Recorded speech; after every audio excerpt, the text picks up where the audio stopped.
హజారుద్దీన్కి మంత్రి పదవి ఇవ్వొద్దు. అదేంటండి, ఆల్రెడీ మంత్రి పదవి కన్ఫర్మ్ అయిపోయింది, ఆల్రెడీ గవర్నర్ దగ్గర ప్రమాణ స్వీకారానికి ఆల్రెడీ ఏర్పాట్లు జరుగుతున్నాయి, మీరేంటి ఇట్లా మాట్లాడుతున్నారు అనుకుంటారా? మరి ఎలక్షన్ కోడ్ ఇంపాక్ట్ ఉంటుందా? ఎందుకు ఉంటుంది, అది ఒక కాన్స్టిట్యున్సీలోనే ఉంది కదా, సో కాబట్టి ఆ ఇంపాక్ట్ ఎందుకు ఉంటుంది, రాష్ట్రం అంతా కూడా ఎలక్షన్ కోడ్ లేదు కదా అని కూడా మాట్లాడవచ్చు. డన్. రెండవది, నిజంగానే మంత్రి పదవి ఇవ్వాలనుకున్నారా? ఎందుకంటే ఎక్కడో తేడా కొడుతుంది. ఇది నేను మాట్లాడుతున్న మాట కాదు, ఏకంగా కాంగ్రెస్ శ్రేణుల్లో గాంధీ భవన్లో మాట్లాడుకుంటున్న మాటల గురించే నేను చెప్తా. ఇప్పటికిప్పుడు ఒకవేళ నిజంగానే అజారుద్దీన్కి మంత్రి పదవి ఇవ్వడం వల్ల జూబ్లీ హిల్స్ కాన్స్టిట్యున్సీలో ఉన్న మైనార్టీలందరూ కూడా గుండు గుత్తగా ఓటేస్తారా? నిజంగా చిత్తశుద్ధి ఉంటే, మైనార్టీల పైన ప్రేమ ఉంటే, మరి మొన్న కనీసం క్యాబినెట్ ఎక్స్పాన్షన్లోనే ఇవ్వచ్చు కదా. ఇక్కడ తీరా ఇంకా 10 రోజుల్లో జూబ్లీ హిల్స్ ఎలక్షన్ ఉండగా ఇప్పుడు ఏంటి ఈ కొత్త డ్రామా తెరపైకి ఎందుకు తెస్తున్నారు? అసలే నాకు సీటు ఇవ్వకపోవడానికి కారణం ఎవరు?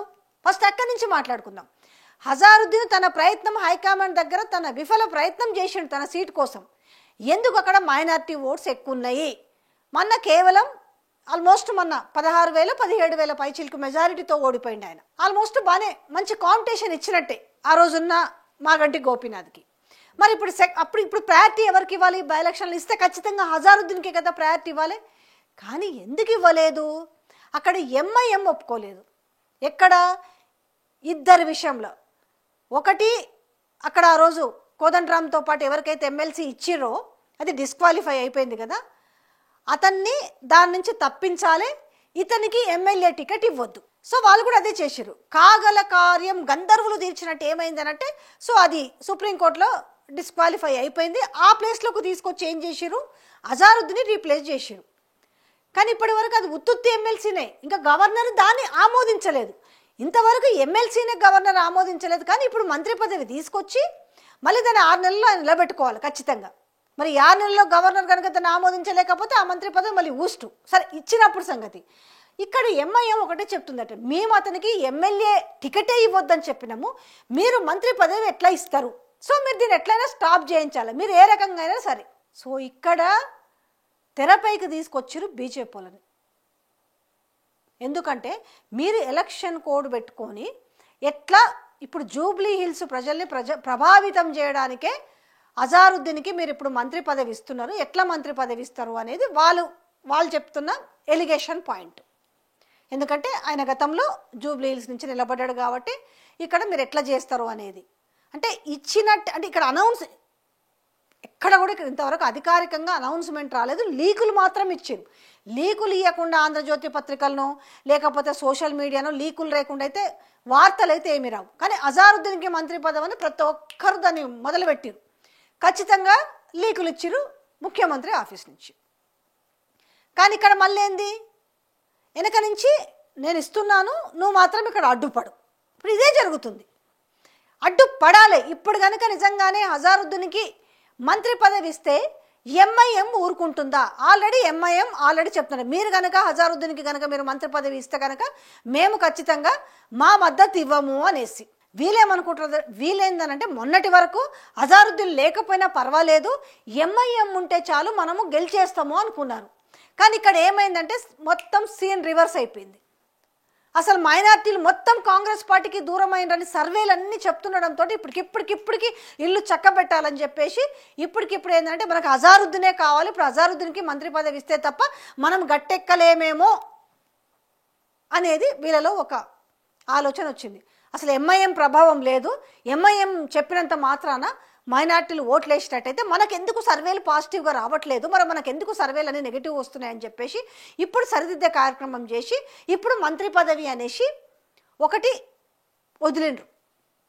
మళ్ళీ వదిలేం చేస్తారు, దానికి టెక్నికల్ ఇష్యూస్ ఉన్నాయని చెప్పేసి ఇక్కడ బీజేపీ వాళ్ళతోటి డ్రామా ఆడిపించి దాన్ని అట్లనే కనబడుతుంది. ఎందుకంటే అందరూ అదే మాట్లాడుతున్నారు, ఇక్కడ నేను చెప్పడమే కాదు, ఓవరాల్గా చూస్తే అదే కనిపిస్తుంది.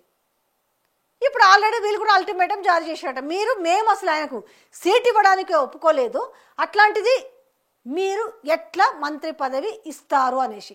ఇక్కడ ఏంటి అని అంటే మళ్ళనొచ్చు, ఆలు లేదు చూలు లేదు కొడుకు పేరు సోమలింగం అన్నట్టుగా ఈ విషయం ఏందనంటే ఈయనకు తెలియదట పిసిసి చీఫ్కి. ఏంటో భలే విచిత్రంగా ఉంటాయి కాంగ్రెస్ పార్టీలో. కాంగ్రెస్ పార్టీకి ఆయన ఇప్పుడు పెద్ద మీన్స్ పిసిసి చీఫ్. పార్టీలో నుంచి నిర్ణయం తీసుకొని ప్రభుత్వంలోకి ఆ నిర్ణయం వెళ్తుంది కదా. నాకు ఆ సమాచారమే తెలియదు, అవును ఆయనకి మంత్రి పదవి ఇస్తున్నారు, నాకు ఆ సమాచారం లేదని ఆయన అన్నాడు. ఇప్పటి వరకు ఒక్కరు కూడా అధికారికంగా అందులో ఉన్న ఏ మంత్రి కానీ ఏ ఎమ్మెల్యే కానీ ఇప్పటి వరకు ప్రభుత్వం నుంచి ఏది కూడా అధికారికంగా తెలవలేదు, పార్టీ పరంగా కూడా ఎక్కడి నుంచి కూడా అధికారికంగా తెలవలేదు. కానీ ఒక బ్లాస్ట్ చేసారు న్యూస్ని. నిజంగా ఇవ్వాలన్న చిత్తశుద్ధి ఉంటే మళ్ళీ ఇక్కడి నుంచి బీజేపీలు ఆడే ఒక ఆట కావచ్చు, ఇక్కడి నుంచి మరి పీసీసీ అంటే ఇక్కడ డౌట్ ఎక్కడొచ్చింది అని అంటే 2 డౌట్లు ఇక్కడ. పీసీసీ చీఫ్ ఏమో నాకు సమాచారం లేదంటాడు, పీసీసీ చీఫ్కి సమాచారం లేకుండా ఉంటుందా? రెండోది ఎక్కడి నుంచి వచ్చింది మళ్ళీ బీజేపీ వాళ్ళు ఆల్రెడీ అసలు అది అధికారికంగా తెలియదు, ఆ నోటే రాలేదు, కానీ వీళ్ళు ఆల్రెడీ అట్టెట్లా జరుగుతుందని. ఒక విషయంగా చెప్పాలంటే వాళ్ళకి మైనారిటీ ఓట్లు పడనే పడవు, ఆయనకు మంత్రి పదవి ఇచ్చినా పడవు, ఆయనకు మంత్రి పదవి ఇవ్వకున్నా కూడా పడవు. అసలు ఇస్తే ఆ లేఖ ఎవరు ఇవ్వాలి? బీఆర్ఎస్ వాళ్ళు ఇవ్వాలి. కానీ ఇక్కడ ఇచ్చింది ఎవరు అని అంటే బీజేపీ వాళ్ళు ఇచ్చారు. మస్తు డ్రామాలు నడుస్తున్నాయి. జూబ్లీ హిల్స్ బై ఎలక్షన్గా ఈ సర్వేలు, ఆ గ్రౌండ్ రిపోర్ట్లు అంత పిచ్చెక్కిస్తున్నాయి కాంగ్రెస్ పార్టీకి. ఎంత పిచ్చిలో ఉన్నారంటే ఆఖరికి ఎవరిని వదులుతలేదు ట్రోల్ చేయడానికి. నాకు సపోజ్ నేను అందులో ఏమన్నా కార్యకర్తనా లేకపోతే నాకు రాజకీయాలతోటి ఏం పని, నన్నే ట్రోల్ చేయబట్టిరంటే ఇక అర్థం చేసుకోండి ఎంత పిచ్చిలో ఉన్నారు. కాంగ్రెస్ సోషల్ మీడియా కూడా దిమాగ్ ఖరాబ్ అయింది. అసలు ఏం చేయాలి, పనికొచ్చే వార్తలు కనీసం మనం చేసే వార్త వల్ల కనీసం వాళ్ళకు ఒక్క ఓటన్న తెచ్చి పెడుతుందన్న ఆలోచన ఉండాలి. సో ఈ ఓవరాల్ దాంట్లో ఏమవుతుందంటే మంత్రి పదవి వద్దు అనే కాళ్ళు తెస్తారు పాపం. ఈ చిరాకంతా నాకు అవసరమని అసలు అజారుద్దీనే వద్దురా నాయన నాకు ఈ మంత్రి పదవి వద్దు అనేలాగా జరుగుతున్న పరిణామాలన్నీ కూడా చూస్తుంటే, ఓవరాల్ సిచ్యువేషన్ అంతా చూస్తుంటే ఏమైందంటే ఇతరులకి చిరాకు వచ్చి రే భయ్ నాకు మంత్రి పదవి వద్దురా నాయన మీ లొల్లేంద్రా అనే కాడికి వచ్చింది. ఆడవాళ్ళు వాళ్ళేమి ఇవ్వద్దంటారు, ఇవ్వద్దనడానికి అక్కడ కొంతమంది అసలు ఇక నాకు మీరు ఎట్లాగో ఇచ్చేయలేదు ఉట్టిగా నాకు ఆశ చూపుతున్నారు అన్నట్టుగా. నిజంగా ఇస్తే మాత్రం చాలా లక్కీయెస్ట్ ఫెలో ఎవరంటే తంతే బోర్ల బొట్టులో పడినట్టుగా అజారుద్దీనే అవుతాడు. కానీ చూద్దాం ఈ డ్రామా ఏంటి. నిజంగానే వీళ్ళు మంత్రి పదవి ఇస్తే ఆ మంత్రి పదవి వల్ల మరి 6 నెలలకు నీకేస్తారా ఇచ్చి? మరి ఎందుకంటే గవర్నర్ ఆమోదించలేదు, మరి గవర్నర్ ఆమోదించకపోతే ఆయనకు ఏదో ఒకటి ఉండాలి కదా. ఆయన చట్టసభలో లేని ఆయన తీసుకొస్తే ఖచ్చితంగా ఆయన ఎమ్మెల్సీ అయి ఉండాలి, లేకపోతే ఎమ్మెల్యే అని అయి ఉండాలి కదా. మరి ఇదేది లేకుండా ఉత్తుత్తి ఎమ్మెల్సీ అయిన తర్వాత రేపు ఉత్తుత్తి మంత్రిగానే మిగిలిపోతాడా? చూద్దాం.